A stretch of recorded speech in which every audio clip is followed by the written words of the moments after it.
কারণ একটা ঐতিহাসিক ঘটনা ঘটলে তো তার উপর লেখা তো প্রথম দিকে হয়ে শেষ হতে পারে না। এতে ইতিহাসে 1000-2000 বছর আগেও যেসব ঘটনা ঘটেছে এখনও তার উপর লেখা হচ্ছে, ভবিষ্যতেও ভাষা আন্দোলনের উপর হবে। সেই 52 সালে কবে ভাষা আন্দোলন হয়েছে, তারপরে পাকিস্তান সরকার রাষ্ট্রভাষা হিসাবে স্বীকৃতি দান করেছে আনুষ্ঠানিকভাবে, যাই হোক আসলে না হলে, কিন্তু এটা তো গেল রাষ্ট্রের কথা। কিন্তু যারা আন্দোলন করেছিল তারাই বা কতখানি এটাকে স্বীকার করেছিল ভাষা। এতদিন পর এখনো বাংলাকে চালু করতে হবে এই বলে আন্দোলন হয়। এখনো পর্যন্ত দেখা যাবে যে দোকানপটের নাম সব বেশিরভাগই ইংরেজিতে লেখা থাকে।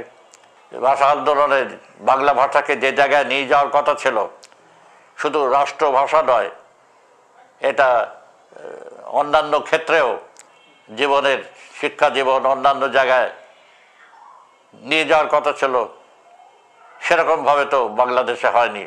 সেদিক থেকে একটা বিরাট পরিবর্তন। এমনকি এখনও এমন সব লোকজন আছে, পরিবার আছে, যারা বাড়িতে ইংরেজি বলা, ঢাকাতে বসে ইংরেজি বলা মনে করে খুব বাহাদুরি। আর দেশের লোকরা বাইরে যারা আছে তারা তো বাংলা শেখে না। ইংরেজি স্কুলগুলোতে যা পড়ানো হয় তার মধ্যে বাংলার গুরুত্ব নাই।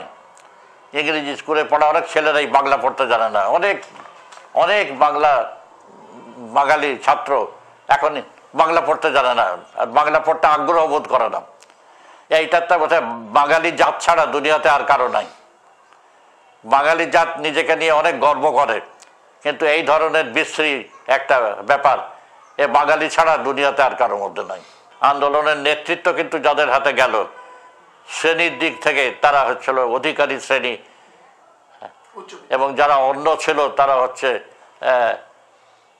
একটা সমাজের মধ্যে নিম্ন স্তরের। সেখানে তারা দরিদ্র ছিল, উৎপাদনের সাথে সম্পর্কিত ছিল, কিন্তু তারা ক্ষমতার অধিকারী ছিল না। কিন্তু তার ফল জনগণের কাছে বর্তায়নি। এর দ্বারা এই অভ্যুত্থানগুলির মাধ্যমে যে শক্তি, সেই শক্তি হস্তগত করেছে উচ্চ শ্রেণী। বাংলা মাধ্যম স্কুলগুলোর যে স্ট্যান্ডার্ড খুবই কম, সেজন্য লোকরা বাংলা মাধ্যম স্কুলে নিজেদের মধ্যবিত্তরা পাঠাতে চায় না। এখানে ইংরেজি মাধ্যম অনেক স্কুল হয়েছে, তারা সেখানে পাঠায়। তারপরে সেখানে দেখা যায় যে তাদের যে সিলেবাস, লেখাপড়ার ব্যবস্থা, সেখানে বাংলার বিশেষ কোনো স্থান নাই, ইংরেজির মাধ্যমেই সব হয়। কাজে এইসব স্কুল কলেজে যারা যায় তারা বাংলা ভাষার সাথে তেমন পরিচিত হয় না। বাংলা ভাষায় লেখাপড়া করার কোনো আগ্রহ তাদের মধ্যে সৃষ্টি হয় না। ইন্টেলেকচুয়ালি খুব এবল পারসন, কিন্তু বাংলা জানে না। কিন্তু একটা লোক নিজের দেশের ভাষা যদি আয়ত্ত করতে না পারে, তাহলে কি হলো? সে নিজের তো সাহিত্য সম্বন্ধে কিছু জানে না, সে নিজের ইতিহাস সম্বন্ধে কিছু জানে না, এমনকি ইতিহাস সম্বন্ধেও তার কোনো আগ্রহ নাই এই দেশের। তারা ইংল্যান্ড আমেরিকার ইতিহাস পড়ে, ইউরোপের ইতিহাস পড়ে, কিন্তু দেশের ইতিহাসে তাদের আগ্রহ নাই, তারা কিছুই জানে না। এইটার একটা খারাপ ফল হয়েছে যে ইতিহাস সম্বন্ধে কিছু জানে না।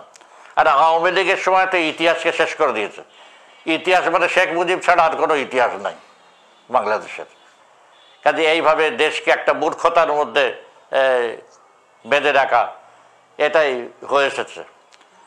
এবং এই বাংলা ভাষার চর্চা না হওয়ার কারণে, বাংলা সাহিত্য সাথে পরিচিত না হওয়ার জন্য, এই দেশের সংস্কৃতির সাথে সেভাবে পরিচিত না হওয়ার জন্য দেখা যাবে যে বাংলা ভাষার চর্চা যেটা একটা হচ্ছে, সেটা পাকিস্তানি আমলে 60-এর দশকেও যে চর্চা হয়েছিল, বাংলাদেশ আমলে কিন্তু যারা জন্ম হয়েছে যখন থেকে, বা তারা শিশু ছিল বা বালক ছিল, তাদের চর্চা করছে, এটা সব মান খুব নিচে। এখানে বলা যাবে না যে এমন কোনো কাজ হয়েছে যা উল্লেখযোগ্য এদের দ্বারা, যে নিজের ভাষার থেকে বিচ্ছিন্ন